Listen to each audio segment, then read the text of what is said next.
It's finally time, ladies and gentlemen. Oh, Kalu Kalay, it's finally time. Time to bring an end to this stupid series of videos I decided to do. Not to say that Kaido is stupid, although, alright, he's not dumb, but he's also not the sharpest sword in Tashigi's special cabinet, if you know what I'm talking about, right? Yeah, okay. But I decided to start this series of videos that's like, who, what, when, where, why, and how is Kaido? And it was funny for a little while, but I'm like, oh, I just want this to be over. Okay, but no, we're finally doing the last installment today, and it is when is Kaido? When is Kaido? And you might be thinking right about now, like, okay, what's this video going to be about? When is Kaido? Is he a time traveler? Oh, you don't know anything about Kaido. You think you know about Kaido? You don't know anything about Kaido. Kaido is an immortal god, not even a regular god. Kaido is like a primordial being that existed long before the universe was created, and then with a mighty roar or belch, he created the Big Bang that spread matter all across the universe. He has been here since time immemorial, and he will be the last light to burn out in this cesspool of a universe we live in, damn it. That's what you know about Kaido. He's a damn Time Lord up in this shit. Alright? Yeah! Okay, so anyway, we're gonna go through the past, present, and future of Kaido. That's basically what this is. That's the best way I could extrapolate the when is Kaido. And stay tuned for the end of the video, because we have this special chest back here, this special reward that I'm going to get for, like, I think I started the first one of these back in like 2017, 2018, something like that. So now that the video series is over, now that the playlist is finally completed. And I know, oh, by the way, I don't want to say something right now before I get into it. Every time I make one of these, there's always somebody down in the chat, because I'll title this video, When is Kaido? Somebody down in the chat will undoubtedly be like, well, I don't hear you asking where is Kaido or how is Kaido. No, I already did. So you left that comment, you don't even know. You didn't even look at the playlist, okay? I asked and I answered every question about Kaido, all right? Damn straight. So, let us begin in Kaido's humble origins, ladies and gentlemen. 59 years ago, Kaido was born in a humble little war-torn village called Vodka Kingdom. You can already see how it's lining up pretty well, alright? When you're born in a place called the Vodka Kingdom, can you really blame Kaido for becoming, like, a habitual alcoholic in his later years? You really can't, right? So the Vodka Kingdom, it wasn't the best place to grow up. It was a very war-torn kind of area. They were constantly waging battle with other nations around them. They were basically, they were part of the world government at this point, but they hadn't quite reached the level where they were going to join the Reverie.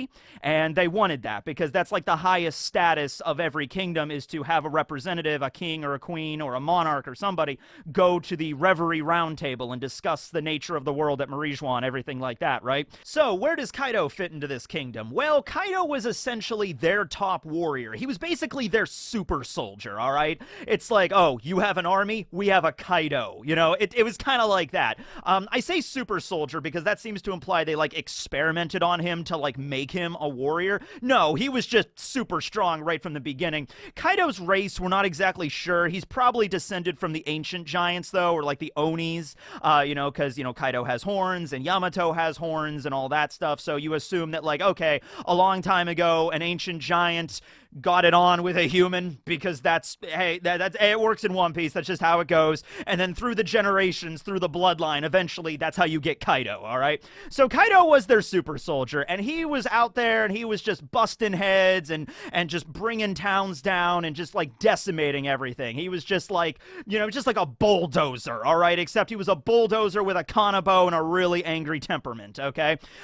So the government, they were allied with the government, the Vodka Kingdom, but in order to to pay the heavenly tribute, they didn't have enough resources or money on their own, so they had to basically sack and loot other towns, get the money and resources from the other cities and the other kingdoms, and then pay the heavenly tribute with that, all right? Which is another just perfect example of how the government and the Tenryubito do not really care about their citizens.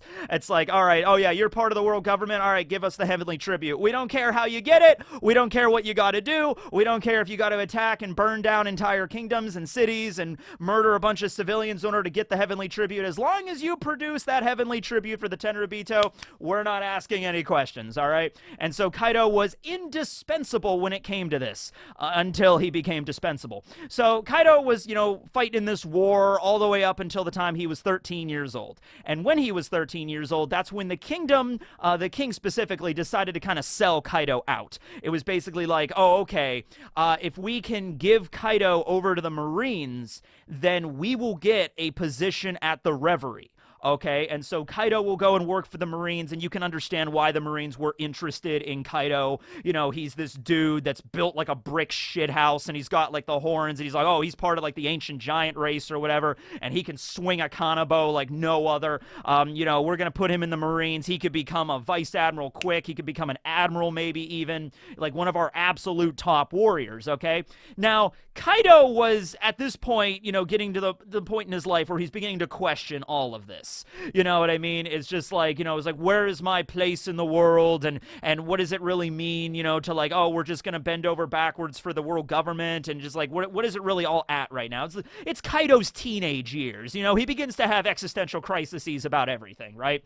So the government actually did succeed and kind of like pushed him over to the Marines, except Kaido like immediately broke free. So I'm not really sure how the Vodka Kingdom, I don't know, they might be a member of Reverie. We might have seen one of the representatives of the Vodka Kingdom at Reverie, in the actual story. I know you think of Vodka Kingdom, you think of the parallel to our world as Russia, but there is also a parallel to Russia, like directly. I think it's called the Rushuang Kingdom, and that we already saw the king and the princesses from that at Reverie, so I don't think that's the Vodka Kingdom, something else.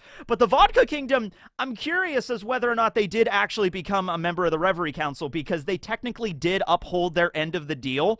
The deal was, we'll give you Kaido, our entire kingdom super soldier, in exchange for a position at the Reverie. And the Marines are like, cool. And so he's like, all right, here's Kaido. I don't know what they did. Like, they chained him up and like drugged him or whatever and like tossed him over to the Marines. And they're like, okay, you can be on the Reverie Council. And then like while the Marines were en route back to HQ, that's when Kaido woke up and he's like, oh, and, it just like wrecked the entire fleet, and he escaped. All right, so great. Now you got a loose cannon that doesn't play by the rules, that's out there in the world somewhere. That's not good, right? So I think it's common knowledge at this point that Kaido, he doesn't have a perfect pirating record. It's not like, Kaido the Beast has not been defeated a single time. He's never been captured in his entire life. Not true. Kaido has been defeated a total of 7 times. I guess technically 8 now because of Luffy. Yeah, that counts as a defeat. Getting Monkey God gunned into a volcano, yeah, that counts. So 8 defeats, and he was also captured 18 times by the world government and Cypherpole and the Marines and all that stuff. However, it's later kind of explained the reason why he got captured so many times wasn't because he was letting his guard down, but it was just because he was hungry. So Kaido's out there in the world causing havoc, and he's really hungry, and he's just like, oh man, I could go for an all-you-can-eat buffet. And then you hear the Marines in the background like, Kaido, turn yourself in! He's like, all right, what? Yeah, I'll turn myself in. Yeah, bring it over here. Yeah, chain me up. It's cool. Is this a trick? What's for dinner tonight? Oh, well, Private Jeremy Jenkins is whipping up his world-famous chili. It's like, oh, man, I could go for some chili right about now. Yeah, sure, lock me up, impale down, whatever you gotta do. Just give me some of that chili. And so Kaido gets, okay, and then they lock him up, and there's, oh, God, no, and he breaks free, and he grabs the whole giant freaking pot of chili, and he's like, oh, man, that was good. Crushes the chili like a damn beer can against his head, throws it off, and then he's like, all right, thanks, everybody. And he dives off, and he swims to freedom. All right, there you go. This was before he had his devil fruit. This was Kaido in his teenage years. Yeah, okay. So that happened a bunch, which is hilarious to me, okay?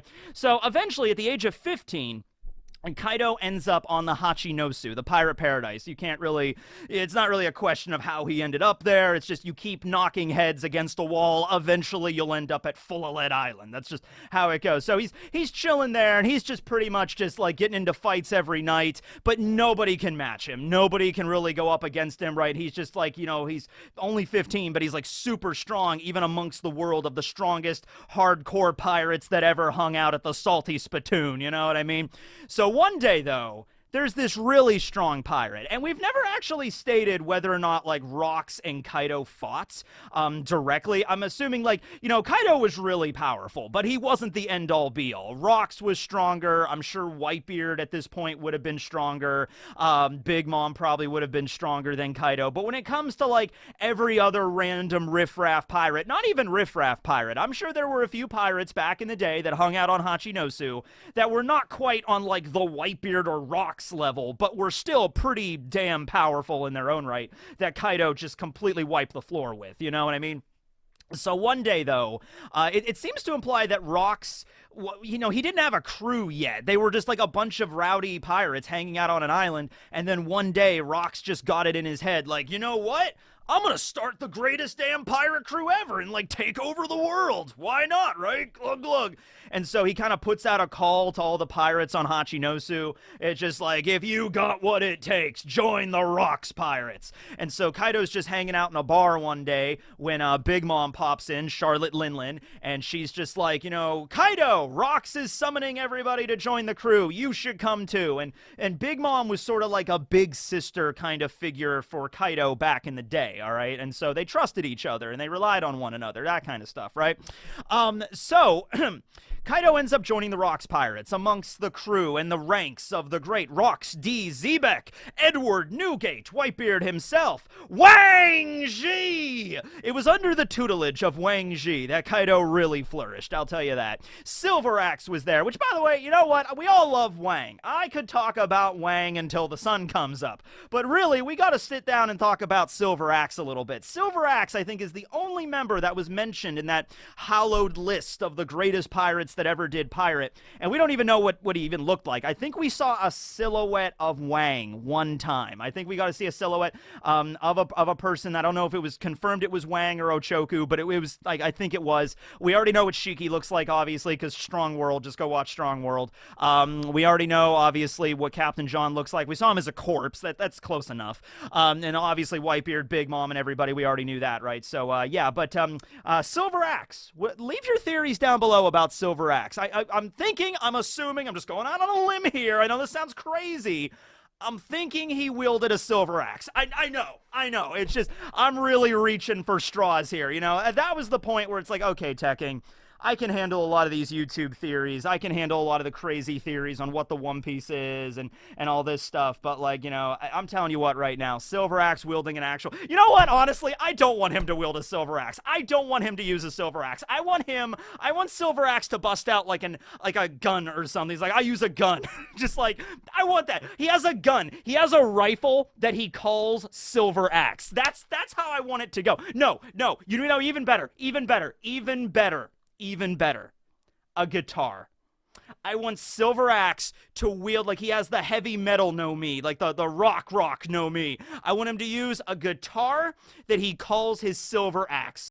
Like Val Hallen from the Super Friends or from Dexter's Laboratory. Remember that? Yeah. The Justice Friends. That was it. Yeah, I want that to be Silver Axe's character. All right. Getting back on topic to Kaido. All right. Kaido joins Rox's crew, and they go up and down the Grand Line, both halves of it, and they're just wreaking havoc, man. They're just devastating everything in their wake. It took Roger, the king of the pirates, and Garp, both in their prime, to bring down the Rox Pirates once and for all at God Valley. And they didn't even really bring them down once and for all. I mean, Whitebeard and everybody managed to leave. I like to think at that point there, because Rox did not treat his crew like Nakama, he did not treat his crew like even really a proper pirate crew, Rox kind of flaunted the pirate pirate code. It was because of that the crew just fell apart. I think there was a mutiny. There was a mutiny at God Valley, which resulted in Rox fighting against Roger and Garp on his own. So it was Rox against Garp and Roger, and then Whitebeard and everybody else, Kaido, Big Mom, everybody left or died, at that point, and so it was up to Rox alone. So I like to think that, I like that because it also speaks volumes about Rox's power level, where Rox himself could maybe have dealt with Roger and Garp in their prime. He still lost, but that was what it took to bring him down, right? So at this point at God Valley, we don't really know the whole story yet. I think Oda was very purposeful in not showing the God Valley flashback through Kaido's perspective, because he's going to plan that later. But Kaido during God Valley was severely wounded. He was really kind of injured and left for dead, and it was Big Mom, Charlotte Linlin, that saved him by giving him the Ua Ua Nomi model Seiryu, or Azure Dragon Mythical Zone Devil Fruit, the mythical fish fruit, right? And so she gives him the devil fruit, which allows him to turn into a dragon and save himself, maybe fly away. Maybe they were like stranded and they couldn't get away, and so Big Mom gave him the fruit and then he could escape the island, something like that. This also began a lifelong debt that, Charlotte Linlin was like, mama, I'll call in that debt at some point, Kaido, don't you ever forget it. And he's like, whoa, whatever, who cares? So God Valley happens, Rox is absolutely decimated, possibly killed, and the crew just kind of scatters to the four winds of the world and to do their own thing. Whitebeard starts up his own crew, Big Mom kind of already had her own crew. She started having kids while she was on Rox's crew, like Perospero, Katakuri, Daifuku, Oven. They were all born on Rox's ship. And so she goes off and starts her own family, Tato Land and everything like that. By the way, in case you're curious, because Big Mom gave birth to a child every single year up until like a couple years ago, I think it was like 8 years before the start of the story, Anana was born. But the child that was born when, like, the same year God Valley happened, 38 years ago, was Montdor, the book guy. That he was the dude that was born 38 years ago. So Montdor may have survived God Valley as a child, or Big Mom might have been pregnant with Montdor while God Valley happened. So just keep that in mind. Just a little fun fact for you there. So Kaido, I would imagine he was a little dejected about this at this point. He's getting into his early 20s now, and he's like starting to like, all right, well, it was fun to go around the world and just fight a bunch of Marines and pirates, and it was really fun to be part of Rox's crew and go around the world. But now he's on his own. He's like on his own for like the way he was like after the Vodka Kingdom kind of got rid of him. And so he doesn't go back to Hachinosu or anything. He just kind of wanders for a little bit, kind of aimlessly. Eventually gets captured and gets sent to Punk Hazard. Once again, probably breaks free, finishes off the buffet, and then he sees Albur. He sees the Lunarian Albur, who is inside of the blast furnace being tested for his endurance. We saw this in the last episode. So he frees Albur, and they escape Punk Hazard together. And that's when Kaido seems to be like, you know what? I know what I'm going to do with my life. I'm going to start a pirate crew, and it's going to be the strongest pirate crew. It's going to be better than Rox's crew, whatever, And so Albur, or as he deems him, King, is his first mate, the first member he recruits. And you also feel like you get the impression that Rox's crew really was like barely held together with like duct tape and staples, really, because look at Whitebeard, for instance. Whitebeard, after leaving Rox's crew, what did he do? He went out and made a crew that was like the exact opposite, where he's like, all right, you guys are going to be my family. Not like blood related, but you're going to be my family. I'm going to care about you like I'm your father, okay? Big Mom, even, she was like, all right, maybe Big Mom, after the whole deal with Rox, is like, okay, you can only trust your own family, all right? A strong crew has to be related, like biologically, and so that's when Big Mom started having a bunch of kids and then started building up Totland. I mean, she was already having kids before that, but like that's when she got the idea. Like it was like every pirate that left Rox's crew, that deserted, maybe possibly at God Valley, decided, all right, the next crew we start has got to work completely differently, because what happened at Rox, what happened at God Valley, just, it fell apart, right? Maybe if Rox did care about his crew, like as Nakama, like as Luffy does, they all fought together against Roger and Garp, maybe they would have won. All right, maybe if it was literally Rox, Kaido, Big Mom, Whitebeard, Wang, Silver Axe, Captain John, Shiki, all working together in a perfect uniform, like, combination attack against Garp and Roger, they could have maybe beat them. maybe, but they just didn't. It just fell apart. And so I think this also rubbed off on Kaido a little bit, because Kaido, as they're leaving Punk Hazard, he says to Albert, he says to King, I will never sell you out. Even though Kaido is fully aware that Albert is a Lunarian and the government would pay huge dividends to have even information on them, Kaido is like, I don't care, I will never sell you out. Because he probably saw that firsthand at God Valley. He probably saw that crew mutiny and fall apart at the seams. Maybe the only person that even cared about Kaido at that point was Big Mom. Like, maybe they abandoned Kaido or something, and then Kaido was left for dead, and he's like, I'll never trust another person again. And then that's when Big Mom, like, he's like, okay, well, just for old time's sake, here's the devil fruit. And so Big Mom, you know, and Kaido, they still maybe have, like, okay, I was like, all right, I kind of trust her. She's sort of like my big sister, you know. And later on at Wano, they make amends and they form the alliance. So there was still, like, okay, I trust you kind of thing. But, like, other than that, Kaido was like, I can only trust myself. So I'm going to start my own pirate crew. And you know what? I'm going to do it differently than what Rox did, all right? So I'm going to have, all right, Albert, you're pretty strong. You're king. Join my crew. I'm never going to sell you out, okay? Couple of years later after this is when they're on the Grand Line. They have their own ship. They build it up a little bit. I'm sure Queen joins around this time. Jack came a little bit later. Jack is only 28 years old, so he had to have joined. You know, I mean, maybe Jack was inside of a treasure chest. Who knows? You know, like Uto was inside of the treasure chest. Shanks was inside of the treasure chest. Every Yonko crew finds a baby inside of a treasure chest. All right, let's see. Let's unlock this treasure chest. All right, you got baby Shanks. It's like, goo. Just like, great, baby Shanks. It's like, who else do we get over here? Baby Jack. All right, cool. That's like, all right. Yeah, that's just how it is. And then you bolster your crew, you know, numbers that way. Okay, so, all right, so we have Kaido meeting Higurashi, Kurozumi, right? And she was also probably a former member of Rox's crew, which is how they knew each other beforehand. Like, Higurashi reached out to Kaido specifically, okay? Because Higurashi was probably, like, researching about stuff and just like, okay, the whole thing going on with Wano and the Kurozumi clan and the Kozukis and everything. And then she reads the paper about, like, oh, this up-and-coming strong pirate named Kaido of the Beast. And Higurashi is like, ah, yes, I remember Kaido. He was the apprentice. And so she goes over to him. He's like, ah, Kaido, yes, remember me? Yes, well, it seems that Wano is a particularly interesting island right now. If you worked with us, we could make it your home base. And Kaido's like, yep, bet. And so he goes over there and starts setting up operations, working alongside Orochi to build up Wano and, you know, build the factories and, you know, weapon production and everything like that. This is all while Odin is away. And so eventually, though, Odin returns, and I'm not going to go into the whole detail there, but eventually Kaido ends up killing Odin. And, you know, Kaido, he has a fight with Gecko Moria at this point and everything, and I think it's right around this moment, really meeting Odin changed Kaido. He began to really understand this whole thing about Joy Boy a little bit.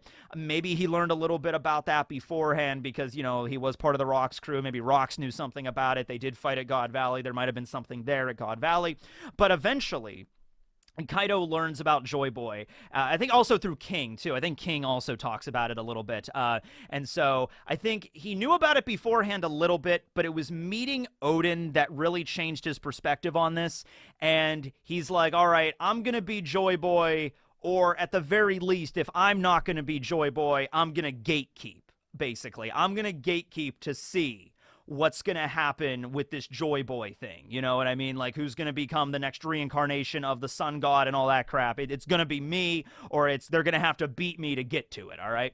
And so Kaido, after killing Odin, especially in that, well, he defeats Odin in Udon because of Higurashi's machinations becoming, you know, turning into Momonosuke, distracting Odin. Kaido gets the blow there. He doesn't feel good about that. And then the whole pot of, you know, the pot of the legendary hour, and then he shoots, you know, Odin in the face and everything like that. So that really changed him after that point. And then after Odin Castle burned down and everybody gets sent to the future, Kaido's just there, and he's just kind of like unrivaled at this point. Like, he begins to, I think, really begin to realize, like, there's nothing that can really challenge him. There's nobody around anymore that can really hold a candle to him. You know, Roger's dead at this point. Rox is purportedly dead at this point. Odin is dead. There's Shanks, because when Luffy was fighting Kaido, Kaido kind of envisioned all those people behind behind Luffy is like, how high a ceiling are you willing to go? And he sees Odin, Rocks, Roger, Whitebeard, and he also sees Shanks. So I don't know. At this point, maybe Kaido felt like, there's not a lot of people to challenge him, but Whitebeard was still around at this point. Like, this is right after Odin was killed.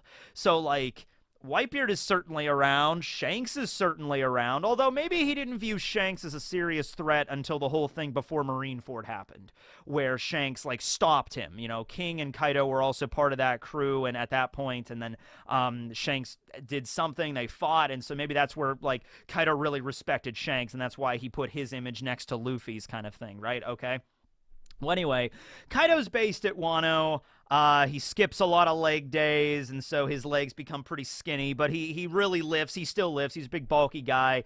He begins to drink and drink and drink and drink and drink, and it's just kind of sad, It's like you look at Kaido back in the old days, like in the flashback in the last episode where he meets King, and he's a younger, more motivated Kaido. He's like, I'm gonna take this not-so-fascinating world, and I'm gonna make it fascinating. Are you with me, King? I'm the only one that can do it. And then you finally get to the moment where we meet Kaido, like in the present storyline, and Kaido is just this, like, glug, glug, glug. Glug, glug, glug. Just like, he's just hanging out all day, drinking. He still has his plan. He still has his pirate crew, which is extraordinarily scary. He's an emperor, after all.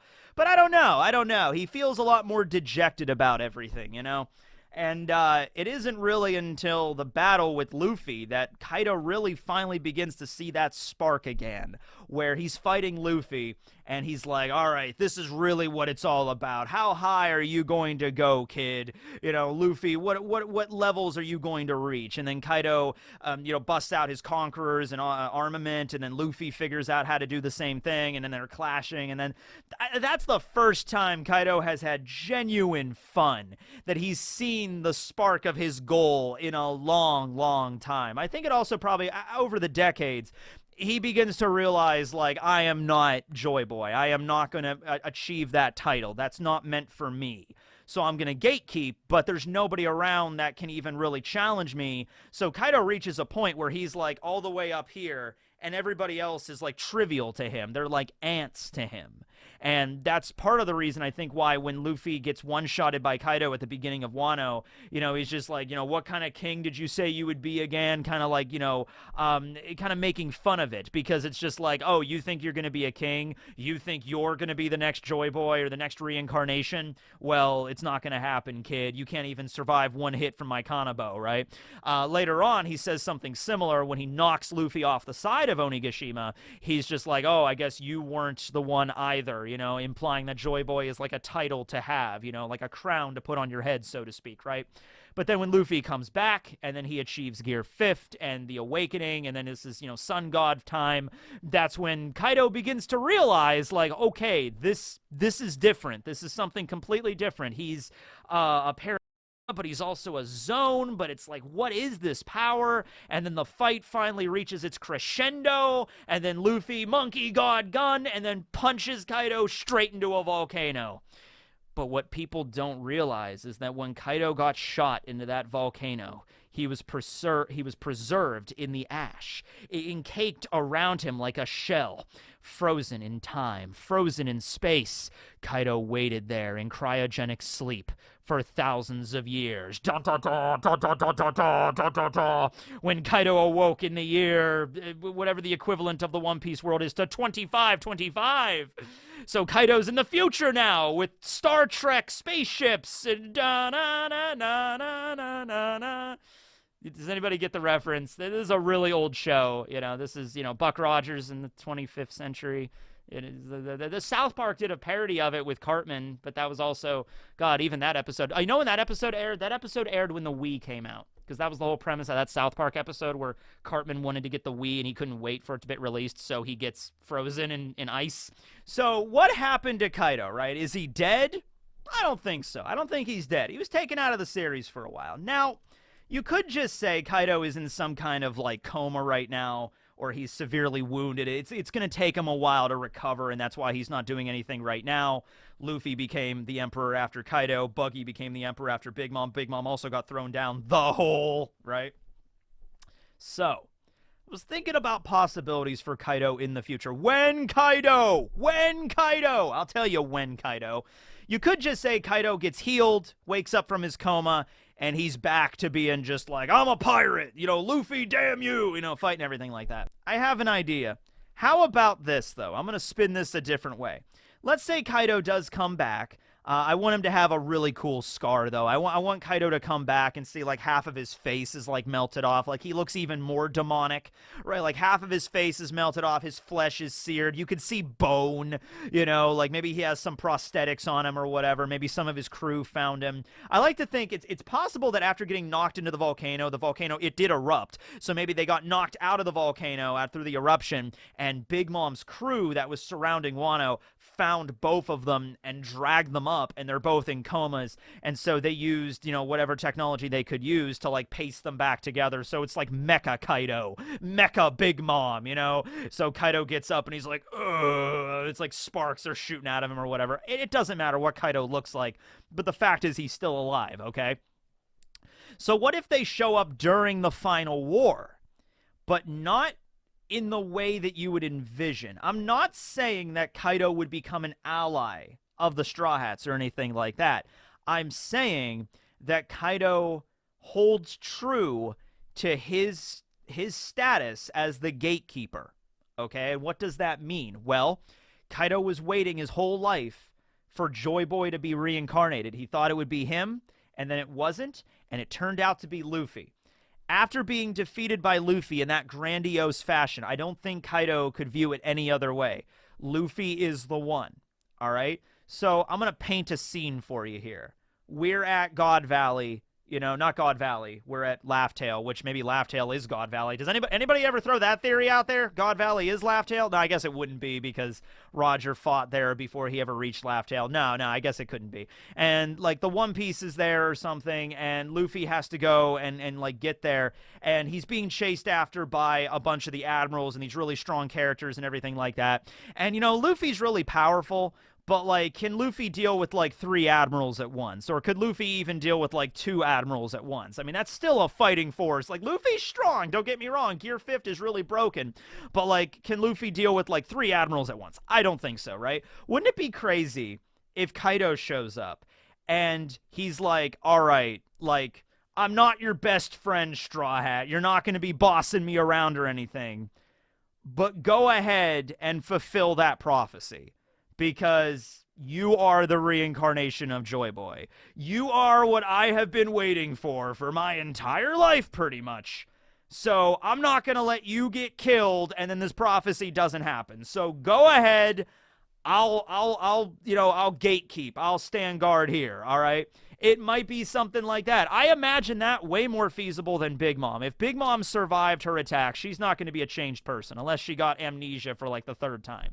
Big Mom is still going to hate Luffy and everybody like that. Oh, or you know what? Maybe not even, maybe not even the admirals, but what if, like, Big Mom has returned, and so Big Mom goes after the Straw Hats, and they're like, oh, great, now we got to fight Mecha Big Mom, you know what I mean? Mama, you know, like, Mecha Big Mom is attacking. It's like Mecha Godzilla, you know, shooting fire. She breathes fire now, you know, it's like Mecha Big Mom, and it's like, look, like, you can't just write off Big Mom. You can't just say that, like, oh, Big Mom attacking the Straw Hats, they can deal with her before supper. No, I mean, she's still a threat, all right? If Big Mom is marching towards you, you can't just look at that and be like, not a big deal, who cares, you know? But then what if Kaido stops Big Mom and then they fight? You have Mecha Kaido versus Mecha Big Mom, and Kaido's fighting, and it's just like, Kaido, why are you fighting to protect them? And just like, because this is what it means to be the gatekeeper or whatever, some cool line like that. And then so it's not like Kaido's Luffy's subordinate, like Kaido's gonna bow down before him, like, I will listen to whatever you say, Joy Boy, you know, nothing like that. It's just that, like, I want him to achieve this prophecy. I want to see what happens when that prophecy happens. I'm not gonna let anybody stop him, all right? He defeated me. He fulfilled the condition. I'm not gonna still fight against him. There's no point anymore. All right, and so then maybe Kaido, we could see the Kaido versus Big Mom fight in like full scope. That would be a cool thing. Instead of Kaido fighting admirals or Kaido fighting Shanks, we could just see the Kaido versus Big Mom brawl. And then maybe one of them could die at the end of it. Like Kaido just straight up kills Big Mom. That would be, for a final battle, final war kind of situation, that would be cool. That would be neat. You know, Kaido slays the person he viewed as like his benefactor for a long time that gave him the devil fruit, and he slayed the person he viewed as his big sister. But at the end, it's just like, you know, you aren't the person I remember, Lin Lin. Boom! And then Kaido's the one to kill her for good. All right, and then Kaido after this, I don't know, he does the Thanos thing. He witnesses Luffy achieve the prophecy. He sees what it is. He's satisfied with that. He either goes off to a garden somewhere and just lives his life in the wilds, or he just dies happy. Or maybe the battle with like Mecha Kaido versus Mecha Big Mom, they're brawling, and then they get to a point where Kaido deals the finishing blow and he kills Big Mom, but then he himself is very wounded and he's like, oh man, I'm not going to be able to survive this. And he like hits the ground and he's just like, ugh. And he sees Luffy achieve whatever the One Piece is and the prophecy's realized and blah, blah, blah. And, you know, the sun rains down over the world or the red line collapses, you know, One Piece, you know, whatever it is. And Kaido's like, oh, I see. This right here is what I've been waiting for. Joy boy. Oh, and then he dies. Has a flashback of maybe the Rocks crew one more time, and then he just dies. And that's the end of Big Mom and Kaido, and that era is officially over now. You know, Whitebeard's dead, Rocks is dead, maybe Shiki will be dead at this point. Kaido and Big Mom are both dead, so it's just like Wang is dead. So it's like that era is officially over, and now it's time for the new era. The era of Luffy. Yes, the Pirate King. All right, so how about that? How do you think about that? Mecha Kaido versus Mecha Big Mom. That's a cool way to bring them back. I could see that totally. Well, that was the video. When is Kaido? When, Kaido? I don't know when this will happen. I guess I should throw out a chapter number. All right, where are we at right now? Chapter 1084, right? All right, when is the big moment? When's Mecha Kaido going to show back up again? I'm going to say... I don't want to overestimate here, but I'm going to say chapter 1100 and... I'm going to say 1160. 1160. I'm going to say around there. I'm not, maybe not exact, but around there. That's when Kaido's going to show up as Mecha Kaido. Wait for it. All right, well, anyway, that's the video. I don't have urgent facts today, but I do have the treasure box. Who, what, when, where, why, and how is Kaido? 6 videos on the man himself.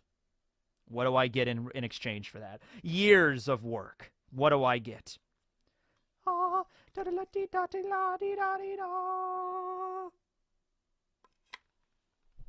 A single Oreo.